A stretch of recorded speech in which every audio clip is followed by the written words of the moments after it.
7. klassiga mängisime sellist Vimkaga aliast, mängisime seda terve klassiga koos. Et üks õpilane tuli klassi ette, ma näitasin siit lehelt ühte pilti ja tema ülesandeks oli siis panna siit üks Starbursti komm endale hammaste vahele ja siis niimoodi ühte seda sõna teistele kirjeldada või selgitada nii, et teised arvaksid ära, millisest sõnast ta räägib. Ütleme nii, et üsna lõbus oli. 3. ja 4. klassiga mängisime kivipaberkäärid mängu. Seda nad mängisid paarides, et mul on eraldi video selle kohta tehtud, ma pikemalt sellest ei räägi. Et seda 3. klassiga me tegime siis lühivormide kohta, et nad pidid siia siis lühivormid kirjutama. 4. klassis oli ka grammatika kohta, et nad pidid õige omadussõna sealt sulgudest valima, et teiste klasside, näiteks suuremate klassidega ma olen ka kasutanud seda mängu näiteks, kui nad loevad mõne teksti läbi ja siis siin on siis ülesandena näiteks erinevad küsimused teksti kohta. Quizlet Live'i ma kasutan ka üsna sageli, näiteks kui me oleme kõik peatüki sõnad ära õppinud, siis me mängime terve klassiga seda koos. Et kui muidu ütleme, et siin Quizletis on erinevad harjutused, kus saab siis kokkusobitamise harjutus, näiteks kus peab sõnu kokku viima või siis on erinevad testid ja asjad, aga enamasti on need siis õpilased saavad omaette toimetada. Aga live on siis selline, kus mina kasutan seda niimoodi, et annan õpilastele tahvelarvutid või siis kes tahab, võib kasutada oma telefoni ja siis arvuti ise jagab siis õpilased rühmadesse. Tavaliselt on neil siis mingid loomade nimetused, igal rühmal oma nimi ja õpilased siis peavad koos töötama selleks, et neil väga hästi läheb, et tuleb üks küsimus rühma peale ja siis vastuse variandid on kõikidel telefonidel või siis tahvlitel olemas ja ainult ühel on see õige vastus ekraani peal, et siis teised ei tohi samal ajal midagi seal vajutada. Ja samal ajal on siis näha seda edetabelit või kuidas, kui hästi kellel läheb, mis tiimil. Ja siis, kui läheb valesti, siis lähevad punktid jälle nulli ja hakkavad otsast peale punkte koguma. Et selline hästi vahva, et tekitab elevust ja samas ütleme ka koostööd ja kindlasti ka keeleliselt areneda.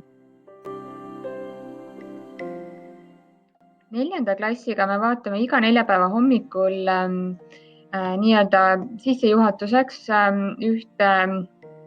või kuulame ja vaatame ühte lühilugu siit British Council lehelt. Et siin on hästi palju erinevaid lugusid, erinevaid videoid.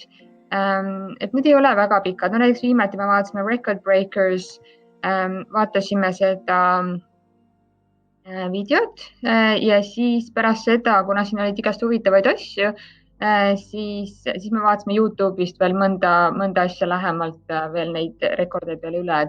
Et siin lehel on see on 1.42 ainult, et ei võta väga palju aega, et natukene arutada erinevate teemade üle aga siin lehel on siis igasugu muid asju ka, et näiteks on siin erinevad mängud, grammatikaharjutused, sõnavara harjutused, et selline huvitav lehekülg.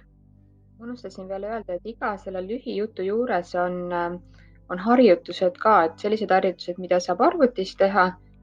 Näiteks siin on kokkusobitamisharjutus ja siis on võimalik ka, siin on üks mäng veel ja saab ka seda lugu välja printida, saab printida ka harjutusi välja.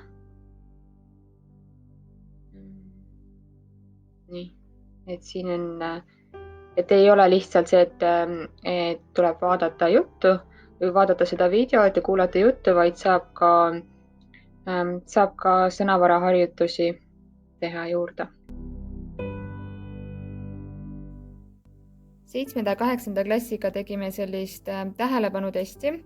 Õpilastel tuli kõigepealt läbi lugeda kõik ülesanded, kõik asjad, mis tuleb teha ja ma rõhutasin seda veel mitu korda, et lugege kindlasti algusest lõpuni ja alles siis hakake ülesandeid tegema, et siin tuli joonistada ja laulda vahepeal ja arvutada ja kirjutada erinevaid asju, aga viimane, kui nad oleks ilusti korralikult algusest lõpuni läbi lugenud, siis viimane punkt ütleb seda, et tuleb teha ainult punktid 1, 2 ja 3.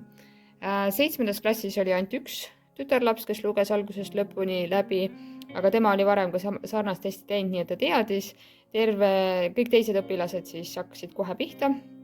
Ja 8. klassis oli natukene parem tulemus, et seal pooled õpilased, enamasti tüdrukud, lugesid ilusti algusest lõpuni läbi, et nalja sai, et nendel oli päris lõbus jälgida, kuidas teised ümisevad ja arvutavad ja kirjutavad tähestikku ja mis nad siin kõik tegema pidid. Õpilaste reaktsiooni oli väga huvitav jälgida, et need õpilased, kes siis tegidki algusest lõpuni kõik need asjad läbi, et üks poiss istuski minu laua juures, kohe vaatasin veel, tegi seda eelviimast asja, arvutas seal ja siis, kui ta selle viimase punkti läbi luges, siis ta vaatas sellise väga huvitava näoga mulle otsa ja no tõesti, et kas ma tõesti vedasin neid niimoodi ninapidi.